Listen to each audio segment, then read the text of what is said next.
Selamat sore pemirsa, kembali lagi bersama saya Nasla Zakira Kansa dalam acara Week News.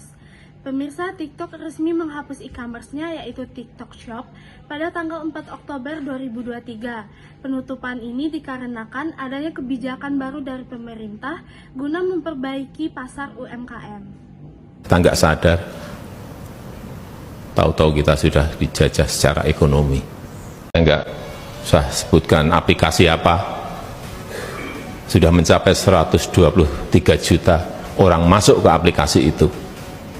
Hanya dalam hitungan bulan, karena pembeliannya sangat masif sekali. Artinya apa? Perilaku konsumen kita sudah dipegang. Moodnya mau kemana sudah dipegang. Arahnya mau kemana sudah bisa ditebak.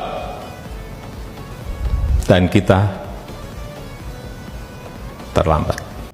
Baiklah pemirsa, saat ini saya sedang bersama narasumber pertama saya yaitu Oktaria. Oke, baik Kakak Oktaria, apakah Kakak pernah berbelanja di TikTok Shop? Pernah sih, dan juga sering juga belanja di sana. Nah, apa sih yang membuat Kakak sering berbelanja di TikTok Shop dan apa keunggulannya? Yang bikin saya suka belanja di TikTok itu yang pertama mungkin gara-gara banyak voucher diskonnya ya Kak. Jadinya ongkirnya jadi murah. Terus juga promonya juga banyak. Itu sih.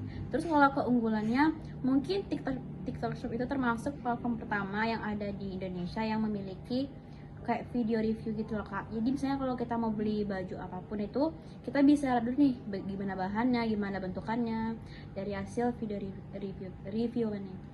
Itu sih Kak. Terus bagaimana sih pendapat Kakak tentang TikTok Shop yang sekarang udah dihapus oleh pemerintah? Aduh, sebenarnya sedih sih karena aku kan sering banget tuh belanja di sana. Terus pas tahu kabar ditutup, itu sayang banget sih karena kan banyak anak-anak muda yang suka kan belanja di sana. Gitu. Itu sih Kak, sayang aja.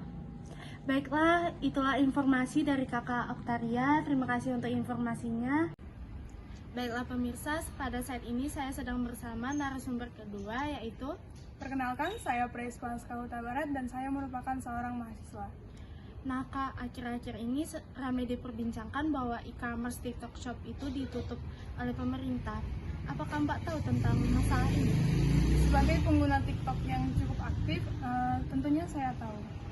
Nah, menurut Mbak, gimana sih pengaruhnya terhadap masyarakat ke depannya? Karena kabarnya penutupan ini disebabkan oleh adanya kebijakan baru dari pemerintah guna memperbaiki pasar UMKM. Oke, baik. Kalau menurut saya, penutupan e-commerce TikTok itu cukup efektif karena di berbagai orang ada yang setuju akan hal itu, tetapi ada juga yang tidak. Contohnya itu kayak penjual yang benar-benar mereka itu jual produknya itu di TikTok, kayak nggak ada tempat lain untuk mereka jualan. Nah, dengan tutupnya e-commerce TikTok itu membuat karyawan mereka itu jadi pengangguran gitu, jadi kan nggak efektif. Nah, tapi di berbagai pedagang, contohnya itu kayak pedagang kaki lima itu cukup efektif karena dengan tutupnya TikTok kayak banyak orang yang beralih lebihnya itu ke TikTok gitu, jadi mereka nggak melihat pedagang kaki lima. Baiklah Mbak, terima kasih atas informasinya Mbak. Baiklah pemirsa, terima kasih telah menemani saya dalam acara Week News. Saya Nasla Zakira Kansa pamit undur diri dan sampai jumpa.